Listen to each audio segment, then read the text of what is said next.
Hey guys, this video is my submission for the MAT 104 End-Sem evaluation. The question is in the description below.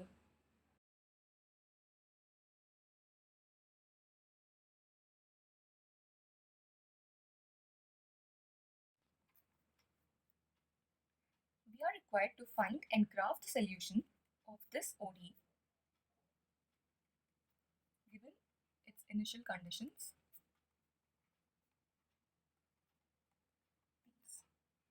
So we follow a two-part approach.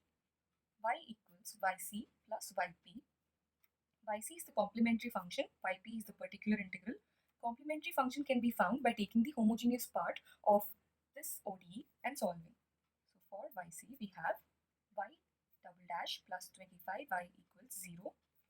Taking the auxiliary equation m squared plus 25 equals 0, we get m squared equals minus 25.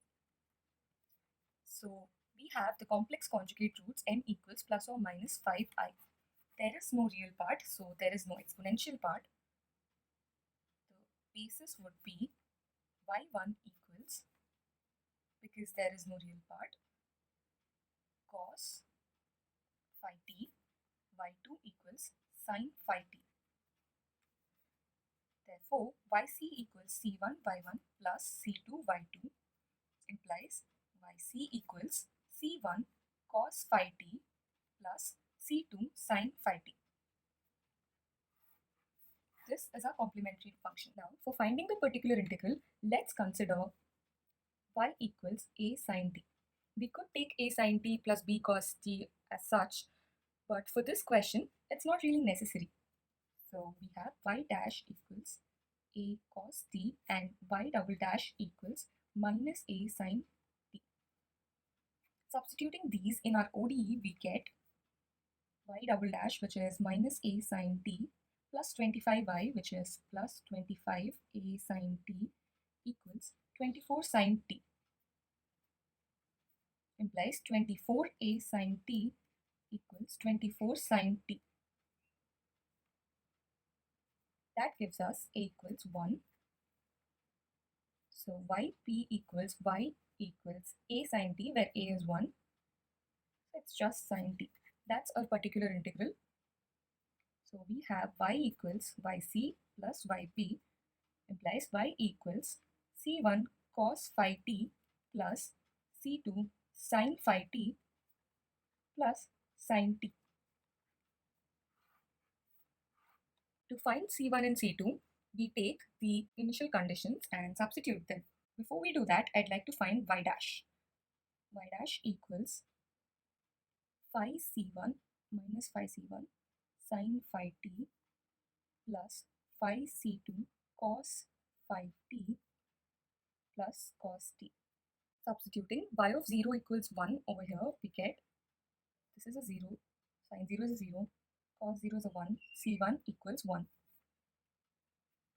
And y dash equals minus 5 sin phi t plus phi c2 cos phi t plus cos t. So substituting y dash of 0 equals 1 over here, 1 equals sin 0 is 0, this is a 1, so 5c2 plus 1 cancels out, implies c2 equals 0. This is the general solution. These are the arbitrary constants that we found using initial values. So substituting them in our general solution, we get y equals cos phi t, that's a 0, plus sin t. That's our solution. The question asks us to graph the solution. I'll do it separately. And it also asks us to graph y equals yp and find the steady state from the graph of this. So y equals sin t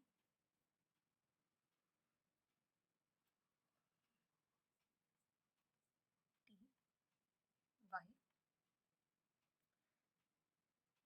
This is just a sine curve extending on both sides.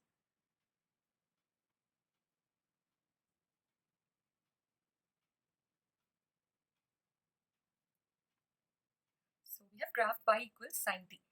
From this graph, if we have to find steady state, we need to find a point at which which the system tends to go into rest and remains in rest. In this graph, we don't see the possibility of the system going into rest because sine will keep oscillating for any number, minus infinity to plus infinity. So there is no steady state for this mass spring system. We are required to graph the solution y equals sine t plus cos phi t. What we have here is a very interesting scenario. I took the liberty to make a partial graph beforehand for better understanding. What we have here, the dark blue curve is the function sine t, and the light blue curve is the function cos phi t. And we can see clearly that the frequency of the cos function is 5 times greater than the frequency of the sine function, which means we have 5 periods of the cos function for every period of the sine function. So let's just take a look. This is one period of the sine function, 0 to 2 pi. Let's see how many periods of cos functions there are.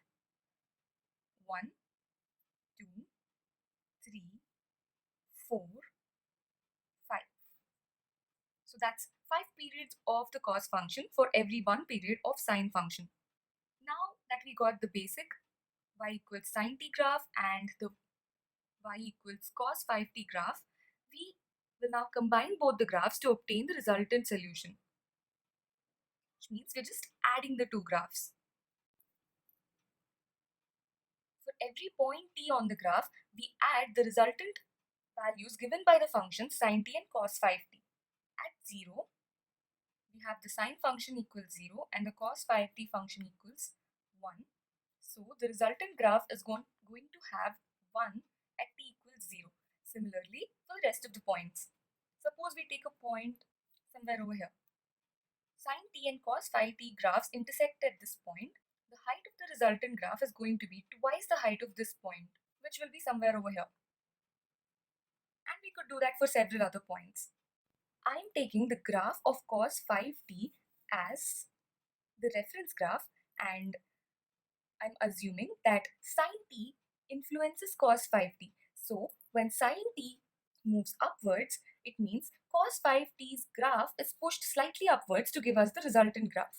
And when sine t moves downwards, the graph of cos 5t is pushed slightly downwards to give us the resultant graph. Let's see how that works. From 0 to pi by 2, the graph of sine t is increasing. So the resultant graph should be pushed upwards from cos 5t. So that would result in something like this. Now, sine is decreasing over here, which means the graph of cos 5t will be pushed downwards. That's what is happening from here.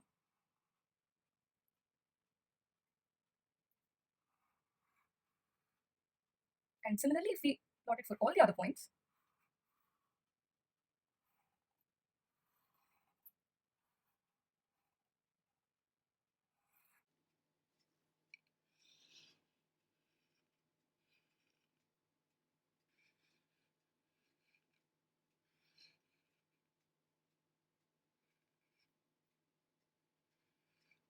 so this is what a resultant graph would look like.